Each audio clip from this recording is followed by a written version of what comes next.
Welcome to ACOP's Ministry Mind Leadership Podcast Season 2, where we talk to leaders across our fellowship with the purpose of building connection and engagement. I'm Kim Cooper, your host and ACOP Next Gen Catalyst.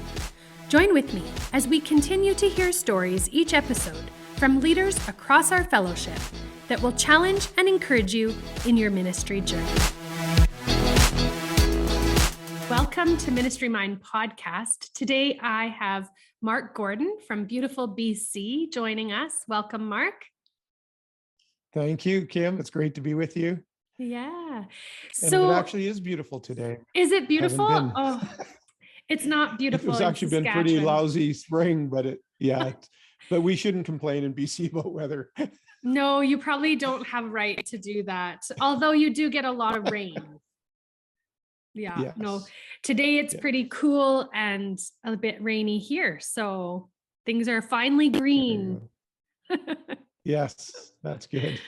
Yeah, well, I'm so glad you could join us today. Why don't you give us a little bit of background information on who you are, where you live, maybe a bit about your family, your hobbies, what you like to do. I'm sure there's a number of people that will watch this episode or listen that don't know who you are. Yeah, well, as you said, my name is Mark Gordon. I'm married to Sandy. We just had our 39th anniversary, Whoa. Which is a miracle in itself because I came and I grew up in a pastor's home in ACOP, and but I rebelled very young and I ran away from home and I went into a life of addiction for multiple years. Wow. And so grateful that people, pastors, leaders that knew my parents prayed for me. I have people still coming up to me at conferences, sometimes the older generation saying, you know, we prayed for you when you were a young man. And so I'm just so grateful for that. But so Sandy and I have an amazing story of how we came to the Lord. We were 1,000 kilometers apart and give our hearts to Jesus the same morning around the same time through different people. So that's a whole story that we don't take time for today, but it was a miracle. And then we started our life together and we weren't sure where that would take us. We were in business and I was always entrepreneurial. And so we were in business and then the whole thing collapsed. And so we ended up, that was God's way of getting us into ministry, which I'll talk about a little later. But so we have 3 kids. Our oldest is Justin, and he's married to Kristen. And then we have Jaylene, and she's married to Zach, and they provided us 2 amazing grandkids. Lovely. Violet and Jude, who are 4 and 2. So we've informed all the other ones that they are now the favorite. And so because they gave us grandkids. Sometimes we go over and we're so caught up with the grandkids and Jaylene will say, Dad, I'm here too. Yep. I know, honey, and then our youngest is Jenna, and Jenna is, she's married to Nick. And so we are very fortunate. All of them live in Kelowna. Oh. And now I will say Justin and Kristen provided 2 grandcats and Jenna provided a grand pup. So not the same. It's not the same. It's not the same, but at least I don't have to have a pet now. I can just go over and if I have a pet need, I just go and visit. That's awesome. But anyway, so that's our family. We all live in Kelowna, and they've been, up until COVID, they were very much serving in the church with us and in the area of worship and children's ministry and different things and different times, and so we've enjoyed that. And now some things have shifted, but one thing I'm very grateful for is that we've got a great relationship with our kids, and we all get along really well. And that I don't take that for granted. Right, you can't. No, not today's day and age. And it's not about good parenting, bad parenting. It's about connection. It's just staying connected and being intentional with that, right? So we've done that, and they've done it, and so we're very grateful for that. That's awesome. As far as hobbies, people ask me all the time what hobbies you have. I don't, I always say leadership is my hobby. So, but I enjoy spending time with family. So I really enjoy hanging out with the family and doing things with them. So we love like games, Mexican Train and all different kinds of games. We love playing games together and that kind of thing. So that's that's what I enjoy doing. I love walking. I love water. It soothes my soul. Of course, we have a lake right here. So I often find myself sitting at the lake or up on Knox Mountain looking out over the lake. Okay. And Yeah. that kind of brings rest to my soul. And so that's Yeah. what I do to kind of unwind. That's awesome. It's so important to know how you can do that, right? And especially if you're someone wired the way that you are, it's probably been a bit of a challenge. I did a podcast a little while ago with a guy named Mark Buchanan on his book called Rest, The Rest of God. Yeah. So it's a good leadership task, if you haven't done it already, to figure out what revives your soul. So, absolutely. It's critical. You know, if you have an empty tank, what are you pouring out? You know, and we're supposed to be a conduit of God. And so if we're a conduit of God, it means that it's, you know, his life is manifesting through us, then rest has to be part of it. If you're not getting that rest, then you're not, are we really serving God? Right. Like I came close to burnout one time and I realized, you know, you can lose your connection with Jesus by serving him. It sounds crazy, but leaders can. We can actually lose that connection with him by doing his work. And that, if that's happening, it means that you have not created the space to just sup with him and just rest with him, you know? And so I've taken that, I've always taken that as a very important piece. And I've taken important that, you know, if I don't have that connection with him, here's the thing, you know, I mean, you know, I'm all about relationships. I think everything flows out of relationship. So we have three primary: with God, with ourselves, and with others. If our relationship's out with God, then our relationship with ourselves is going to be out, and then we're going to have a hard time relating to others. And so that needs to be the first one we work on. But a lot of times people skip over the second one. Right. Well, we need that relationship with ourselves really needs to be intentionally developed, just like it is with anybody else. And so we want to make sure we're spending time developing that relationship, self-awareness and emotional intelligence and those things, and getting the rest we need and finding out the cause and effect in our lives. Why do we respond certain ways and whatnot? And as we do that, I believe then we get that recharge and we are better equipped to actually serve others and to love them and to relate to them. And so, so I've kind of, that's what I've learned over the years that I needed to do. Yeah, I love that. As soon as you started talking about that, I was like, yeah, absolutely. Because if you don't know self, you can't be self-aware. And then you can't correct. You can't, and that's one of the greatest leadership lessons of life. How do people respond to me? How do they see me? How are they experiencing me? And if we don't know ourselves, we're not taking that time. You're right. Yeah, that's so good. It's totally true. Yeah.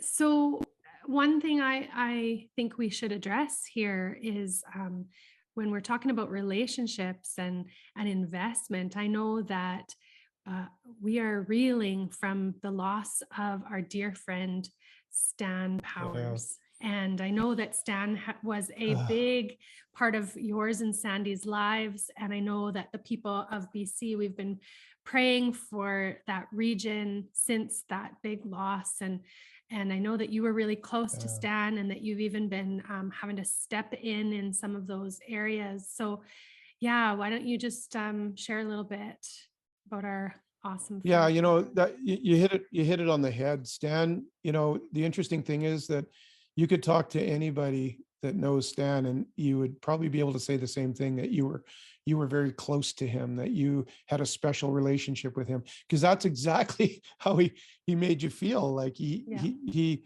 had this ability, unassuming, not super charismatic and outgoing, you know, just the way of Stan. We used to joke about it here, like the way of Stan.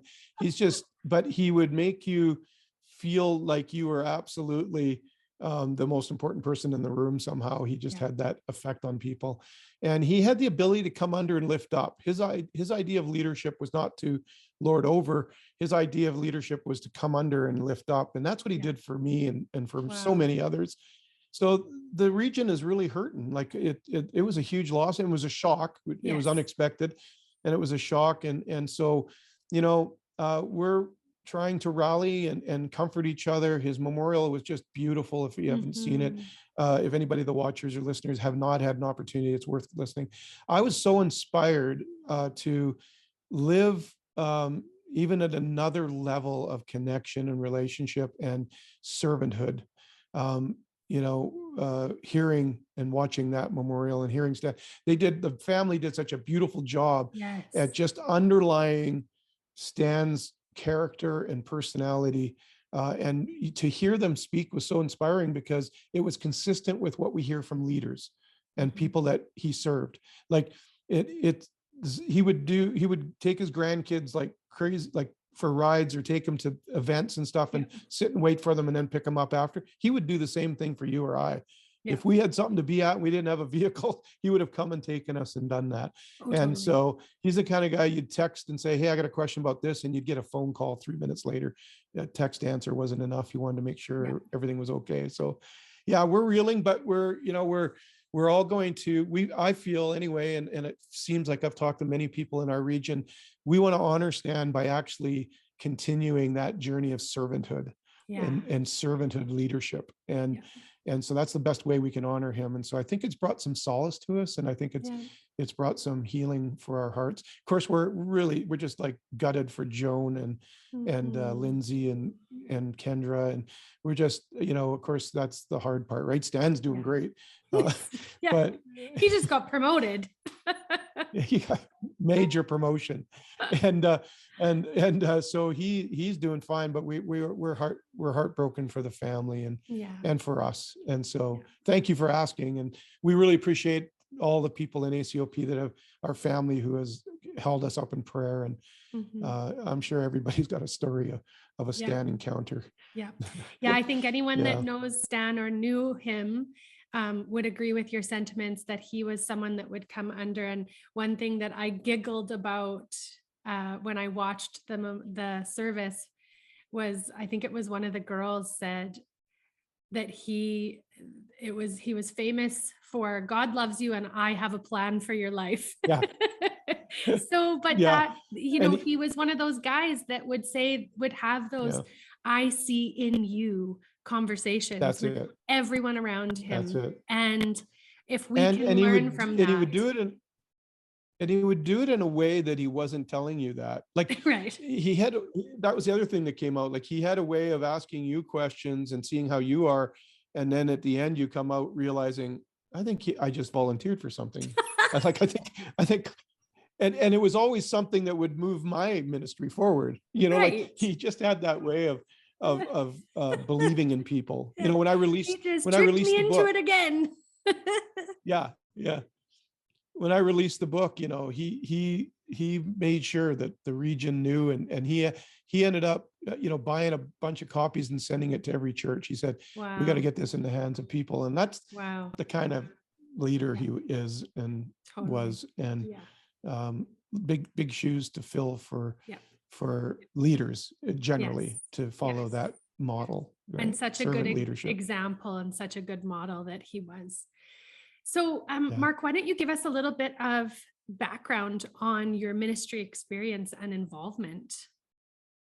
Yeah, so I'm an atypical person. I didn't come through the normal path, which is, at times, I got to be honest, I've had insecurity around that. There's times I'm at pastors' conferences and I don't feel like I fit. I thought it was brilliant how Wes brought that out at the conference, that, everybody doesn't feel like they fit for some reason, right? But that means we all fit. So and that's been my experience. I've felt awkward about it, but I came up through, like I said, addiction and whatnot. And so when we came to the Lord, and then it was a while still, we started to serve him and started to get integrated into church life. Now, remember, I grew up in a pastor's home, and so I knew what church life was like, but my view of it was skewed. I wasn't really interested in religion. I wasn't interested in my experience growing up, and I reconciled with my dad and mom, and we had a great relationship the last 10 years of dad's life and 20 of mom's. But it was like, it was in an era when if your kids weren't in order, then you weren't worthy of the call. Yeah. And so there was a lot of discipline, a lot of rules and top down. And so I kind of rebelled against that. I rejected it. So in my rebellion, it manifested like rebellious things. But then when I came to the Lord and I started feeling this call to ministry, it actually manifested in that I wasn't prepared to do things normally. Mm-hmm. I wanted to follow what God was telling me to do. And how it happened was, is Sandy and I had a couple of businesses, and I remember there was special meetings at the church we were attending in Penticton, and we went, and the evangelist that was there, I can't even remember his name, was speaking, and he was speaking on the call of God. And my heart was just like thumping, right? And it was almost like when I came to the Lord, it was like just pounding, and I knew that was God speaking to me, and there was this call in my life. I'd had people through the years tell me that there was a call, but I didn't understand at all what that meant. And so I just I responded to the altar call. He said, if you're feeling something here, you better respond. And so Sandy and I went forward, and I remember God very specifically speaking into my spirit that I've called you to serve in my kingdom. I have a mission for you. And it was very clear. And I said, God, and I remember growing up, we grew up poor. That, if you kept the preacher poor, they'd be faithful. And it was in an era when that was happening. And Dad always went into churches that were struggling and rebuilt and then go to the next one. We moved a lot when I was a kid. And so it wasn't, I didn't want to live that way. I wanted to be a millionaire, and I had all these aspirations of success and whatnot. So I remember saying, Lord, when I have $1 million cash in the bank, I'll do whatever you want me to do. Imagine the brash and arrogance of telling God. I'm thinking, so I'm kind of praying at the altar saying, God, I'll do this when I have $1 million in the bank. And I remember so specifically, God's always been such a great father to me because he doesn't mix words, because he knows I need it straight. Right. And I remember him saying, how about I take everything away from you and you serve me anyway? And Kim, within 18 months, we lost everything. We owned a restaurant. We owned a telecommunications company. It was all built on a house of cards, of course, and entrepreneurial. And the whole thing collapsed in 18 months, and we went into bankruptcy. We were literally living in a borrowed motel room with Justin and Jaylene, and then Jenna was just born. And so we're living in this like borrowed room. Had no income. I remember one day we went to the welfare office to see if we could get some help financially. And they told us if Sandy and the kids left me, that they would help them. But because I still officially owned a business, they couldn't help us. I walked out humiliated, just humiliated. But I remember almost right away, God saying, I'm your provider. Like, he was so gracious to us in that time. And we saw miracle after miracle. We were in that hotel room the next day, and all of a sudden there's a knock at the door. We open the door and there's an envelope with $200 in it. We don't have a clue to this day who it was. And then that happened repeatedly. And then we started God started asking us, we'd start asking, well, what's this for? And he'd say, I want you to give so much to this person or that person. And that was God's training for us to trust him. And so then we finally, so we're still reeling. I'm trying to find work. I'm kind of feeling now, I'm saying, okay, God, you got my attention. I want to follow the call, but I've got 3 little kids. I can't just go to Bible college. I couldn't see that path for myself in my life. And so I just never went that way. And it's not that I devalue it. I think it's incredibly important, but for me, I wasn't at a place in life when I could do that. So anyway, I ended up getting offered a position in Salmon Arm, British Columbia, where it was a guy that did some business with me, and he heard, and he was a Christian brother. And so I said to him, well, I don't know if I can take the job because I need to be ready, because God's going to ask, he's going to open a door for ministry. I was so naive. I had no idea how that would happen.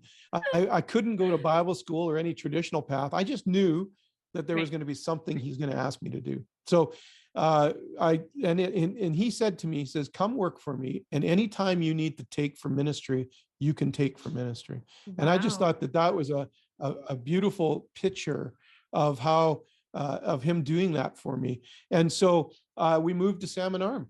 And of course, if people that don't know the story, we ended up starting a youth ministry there, and that's a long story in itself. I won't take time for, but we ended up seeing 10% of the youth population come to Christ in 5 years, and we were there for 9. And so we saw a tremendous move of the Spirit, and we saw amazing miracles. And I was learning as I was going. I remember, Yep.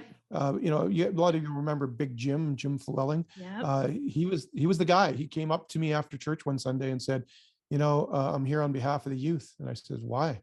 He says, because they want you to be their youth leader. And Wow. I said, why? I had taught a little Sunday school, but I quit because they weren't listening. And so I didn't know it was for youth I just knew I was called to something. And Yep. so he said, no, Mark, he said, they know you love them. And it was like a prophetic arrow into my heart. I do love these kids. There was about 6 or 7 of them in the church at the time. Yeah. We went to the pastor and said, listen, there's no youth, like there's a youth pastor had quit. I said, I'm happy to fill in until you find a real pastor. and I did. And of course, we never looked back. We saw that year, we saw 40 kids come to Christ. The youth group exploded. We just saw incredible things starting to happen. Wow. And that eventually led to a youth church called The Gate, which a lot of people know about. And we saw a move of the Spirit. And that was my training ground. And we got involved with Street Invaders and Life Force and AYM. And I was on the AYM committee with your father-in-law and Larry Moore. And so we did a lot of ministry, youth ministry for many years, and just so grateful. It was such a rich time in our life. We still look back to the Salmon Arm days as a tremendous blessing. And so that's kind of was my entry point. And so it was untraditional, right? Like I didn't have any credentials. I remember one pastor telling me, like, you'll probably never get credentials, so we'll never call you a pastor. I didn't care. I said, I'm not looking for titles. I just want to have a heart for young people. I want to see them come to Christ. So that kind of set the course for our ministry. It's always been a bit kind of out of the box, I guess, if you will, until we came to Kelowna and to take on the lead pastor role. So you can imagine I was 42 when we took over in Kelowna. And I'd never pastored a church before. Like I'd never been a lead pastor. I'd stepped into it having no clue what I was doing. And that's kind of probably, if you ask me what the history of that's the history of the ministry. That's the history. I have no clue what I'm doing, but God leads me through it. I absolutely love that you share that, because I think so often we think and we see, I talk to young people all the time, and they're following a certain path and frustrated that it's not working out in the linear way that they think it should. And it's so refreshing to hear stories where God just opened the most unconventional doors in the most interesting ways. And for ourselves, we always felt like we did everything backwards. Right. So like we got into ministry, had our kids, then did our education. Like we always tease that we did it backwards, but I don't know that there is a forward way, a backward way, an inside out way. There's a God way, and he paves the way and he opens the doors. And as long as you are faithful to be that servant, take that step of faith and just do that next thing that he's calling you to do, you'll look back and go, oh, now it makes sense. It's so cool. Totally. Hindsight's always 20/20, isn't it? but I think that's the key, the takeaway for any leader, regardless of how you got where you are today. Is it was critical yeses that you said to the Lord that got you where you are today. So why wouldn't it be critical yeses to the Lord that will take you where you're to go tomorrow? So, it's often what happens is we will kind of forget what got us there. And then we all of a sudden we've arrived somehow, we think. And so then we shift our personality, our leadership has to, oh boy, I better change how I lead now, because now I'm the lead pastor of the church. Right. No, I actually kept, I was the same person I still am today. I need desperately just to hear his voice one step at a time, one day at a time. Mm-hmm. And I think that's what got me in the leadership. That has been the earmark of my leadership, is to hear from him and to obey. I know that simplifies it, but look at Jesus. He's been the most successful in ministry, and he said, I do what the Father says to do. I say what the Father says to say. Yeah. Yeah. Pretty simple. And that kind of answers the next question that I was going to ask you, and you can even elaborate more on it, was like, we've kind of had a bit of an eye on what you guys have done and how you've done it, because we were those students on Street Invaders that when you guys would come to boot camps and stuff. So we've had relationship with you for a long time, and we've watched you always approaching, you and Sandy always approaching things very creative, very different than possibly your peers. And things have, you've just always, I think you're right, that willingness and obedience to just say yes, no matter how crazy it seemed. But maybe even elaborate a little bit more as to how that has shaped where you guys are or how you see ministry now. Yeah, I think a lot of it, first of all, I want to de-romanticize it, because we hear the testimony, and yes, we've done some amazing creative things that we wouldn't have seen it as creative in the moment, but we were quite often called rebels. I remember getting called before the ministerial of Salmon Arm one time, and they were drilling me because they didn't understand what we were doing with a youth church. They couldn't get the concept, and I couldn't either, because I had never, that was before youth church language was out there. So I didn't really have language either, but I remember saying to them, well, the lost are being won, they're being discipled, they're being sent out.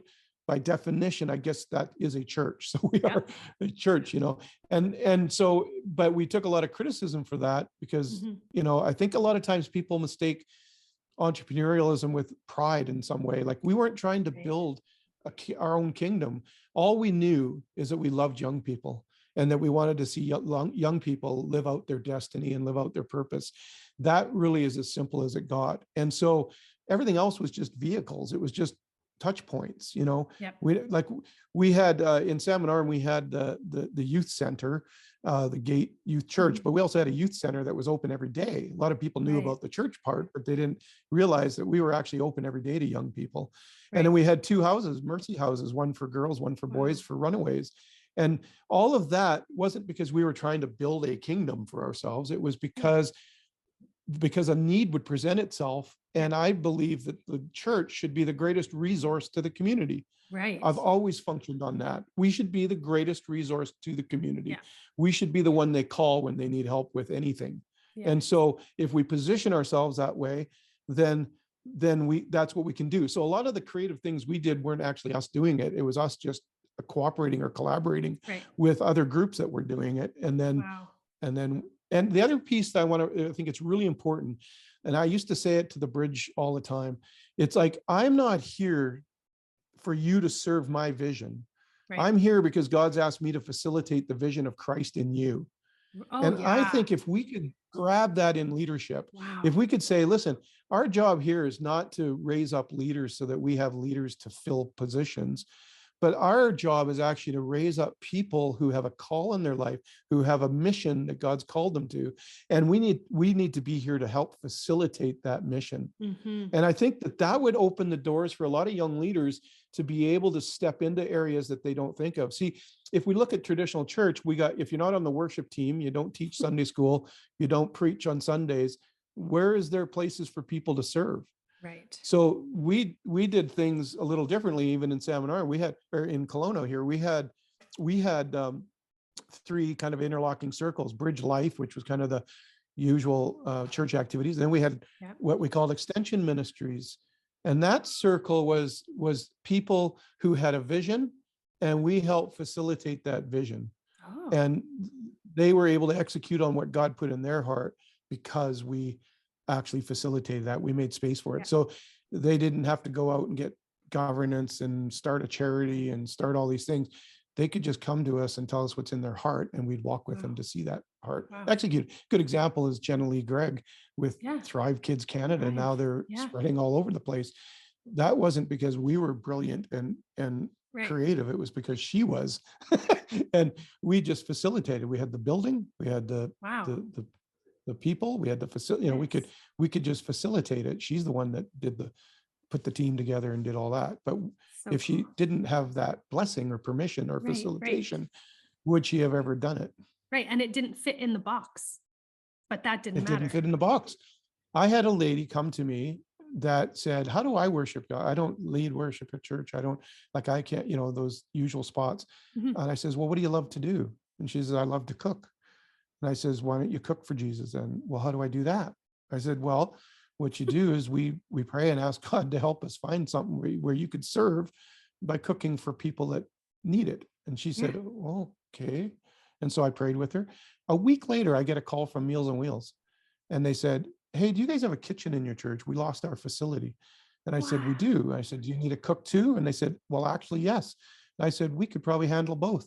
Within a month, we were doing 1,000 meals a month out of our kitchen for shut-ins and for Meals on Wheels. And all the volunteers came and picked it up from our building and whatnot. That wasn't because I'm entrepreneurial or that I'm a really brilliant leader.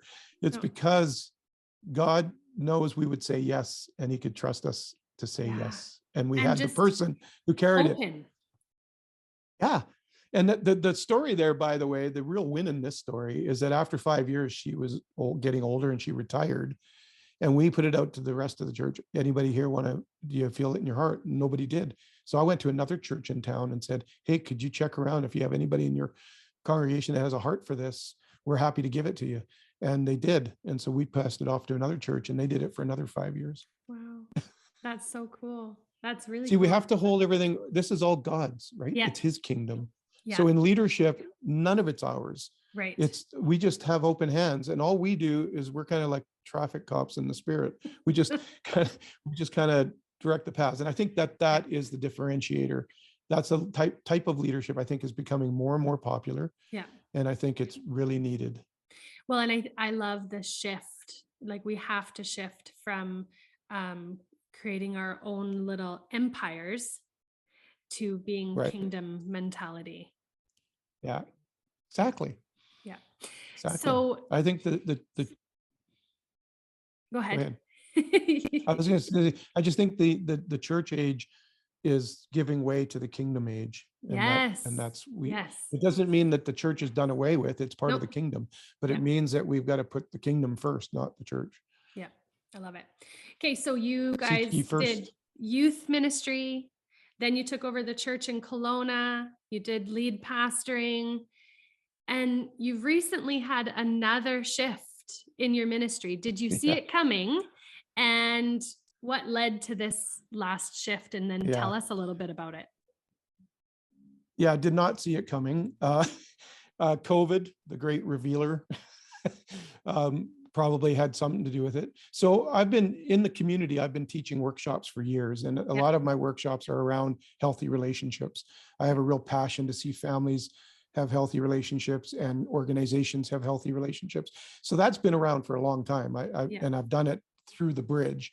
Right. And so that was a lot of our intersections in the community provided opportunities for me to do these workshops around the community. Right. I had people continually telling me, you got to put this stuff in a book.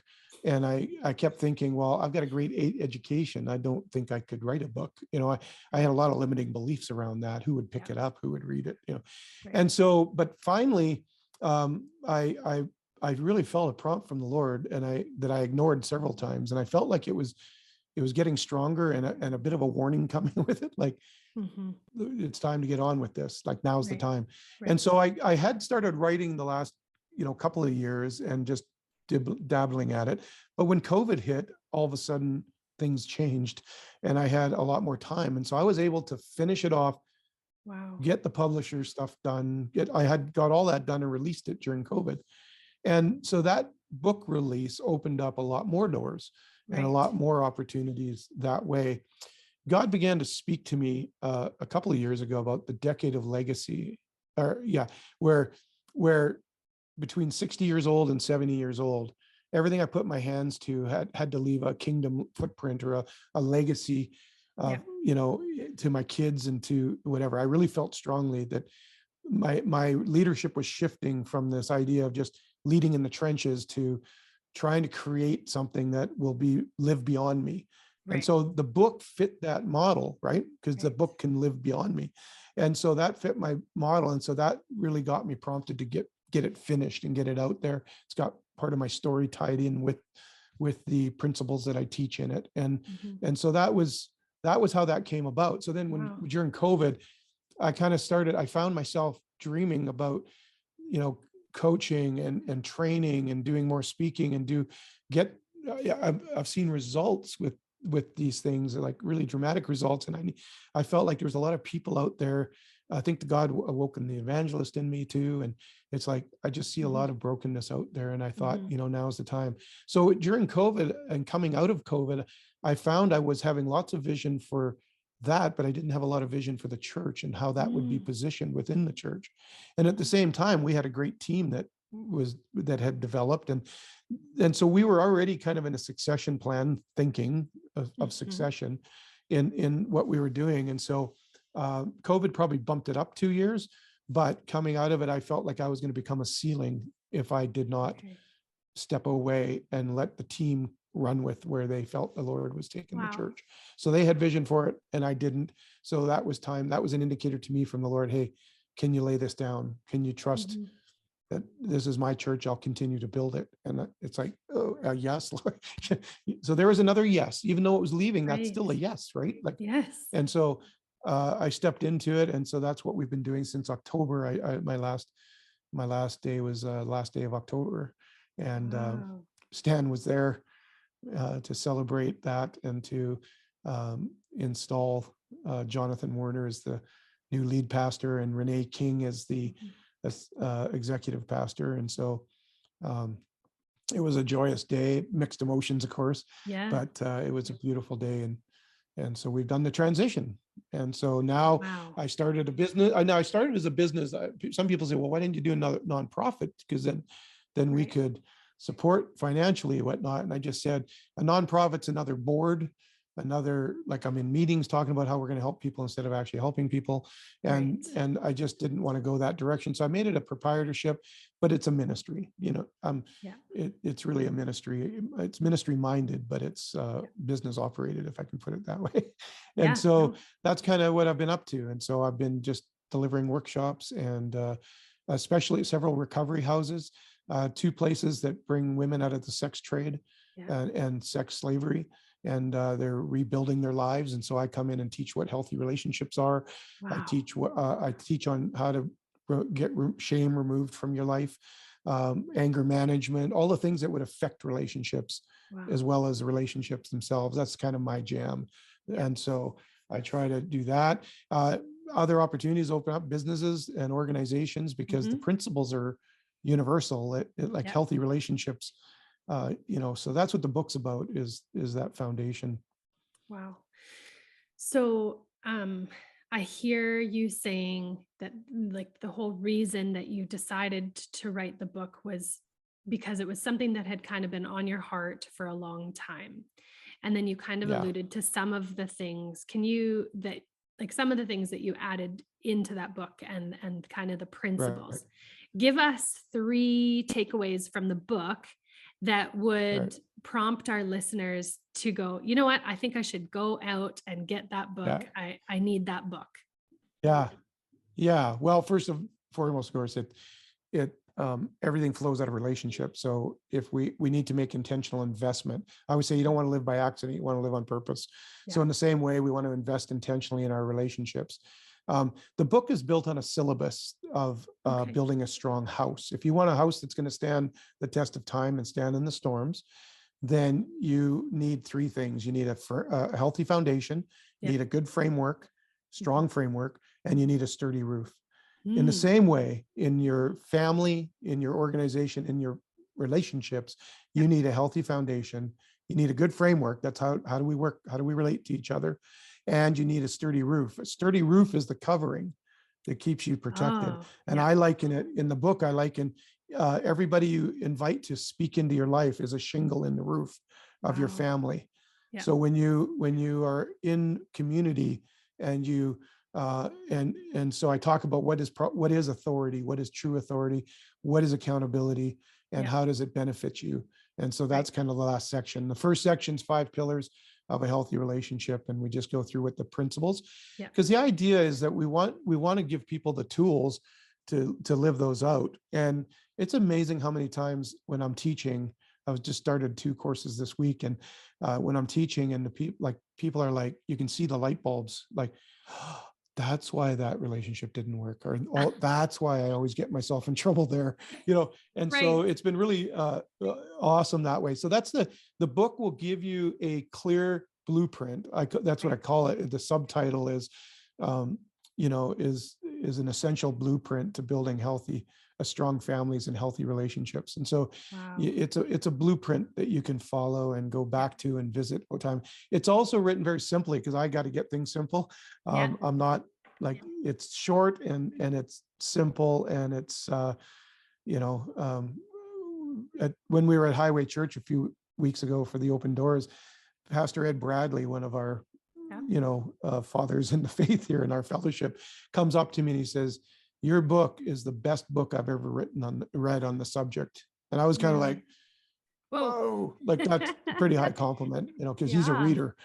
So it was a pretty high compliment. So I really appreciated that, because sometimes I still have those limiting beliefs, but it's very simply written. So, and also just one last point, I wrote it for everybody. I didn't write it just for Christians. It's actually written for the world. And, but at the end, it says in there that it's from my story. It's God. The principles you've read in here are from God. If you want to know more information, I've actually had 2 people email me for more talk about faith and led them to the Lord. So that was kind of cool. And so, cool. It's something you could hand to your kids, adult kids who maybe have walked away from the Lord. It's a tool you could put in someone else's hand as well. That's awesome. So I have 2 last questions for you. First of all, if someone wants to get a hold of the book, or they'd like to maybe even get some coaching, that sort of thing, how do they get into contact with you? Well, the most simple way is my website, www.markgordon.ca. And the book is on there. You can just click order book. You can get it through that, through Amazon and Kindle and all the different ways you can buy a book. And then even to connect with me, there's a contact thing on there, and it sends me an email. And then I'll get a hold of you. And that's probably the most simple way, memorable way to get a hold of me, markgordon.ca. Excellent. Well, that's easy. Then we can do that. That's easy. Yeah. Okay. Yeah. Last question. And I'm interested to hear what you have to say about this. Now, this podcast is called Ministry Mind Leadership. And so I ask everyone, what does it mean to be ministry minded to you? And I think we've had a lot of different answers over the 2 seasons that we've been doing this. And I'm interested to hear your answer. Well, I think ministry minded is for me is being what I kind of been saying, and that is tapped into God's voice and hearing what is important to him. I could easily do lots of things, but being ministry minded to me is saying, Father, where do you want me today? Who do you want me? I want my life to be free enough that I can actually respond. Last week, God put somebody on my heart, gave me a verse, and I sent it to them. And they said, man, you couldn't believe the timing. Like, it was absolutely a moment I needed to hear it. And that to me is being ministry minded. It's not doing all the ministry stuff. It's actually just being available to the Lord to be used by him in order to bless others and to minister to others. I really believe that when you do that, he's already prepared their heart. It's not hard. He's already prepared somebody if he's asked you to go talk to them or go share with them or encourage them or whatever. And I think that's being ministry minded, is just being willing and able at any moment to do what God's asked us to do in a micro. Yes, the macro, the calling, all those things are great. And yes, he's put maybe he's placed you in a church to lead that church. But what about the day-to-day micro? Are you hearing from God? Are you listening? Are you getting his instructions in the moment by moment? And I think if we could walk that way, to me, that's ministry minded. Excellent. I really love doing this podcast because I think it gives us the opportunity to tell story. and to Yeah, hear totally. what God is doing and has done in people's lives across our fellowship, across our nation.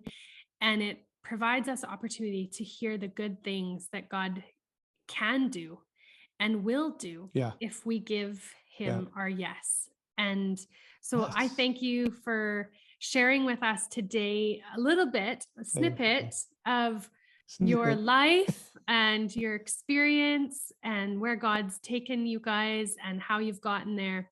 And I really hope and pray that it's encouraged our people, our listeners, and Yeah, me too. yeah, and I hope that they will go out and get the book. This is, I have to admit, this is the first time I've done an interview with someone that I haven't got the book yet. And so that's Yeah. on my to-do list now. I am going to get that book. Excellent. I think what stands out to me is talking about the roof. And I don't know that Yes. many people talk about the roof and the covering. And so many times That could I be a have whole other seen, subject. exactly. So many times I've seen friends in ministry that have had a great idea or have had an amazing calling on their life and have gone out without the covering, and Yeah. it doesn't end well. And so I No, think, or the covering has not honored them and hasn't been, I call it an inverted covering. You come under and lift right. up. So Yeah. that's the other thing. They've been wounded by coverings. Yes. And so they're averse. Yes. So they reject all authority. Yes. And when you do that, you remove the roof from your life. Yeah. Yeah. And I would say Yeah. that is something that I'm seeing more of. What you just said is that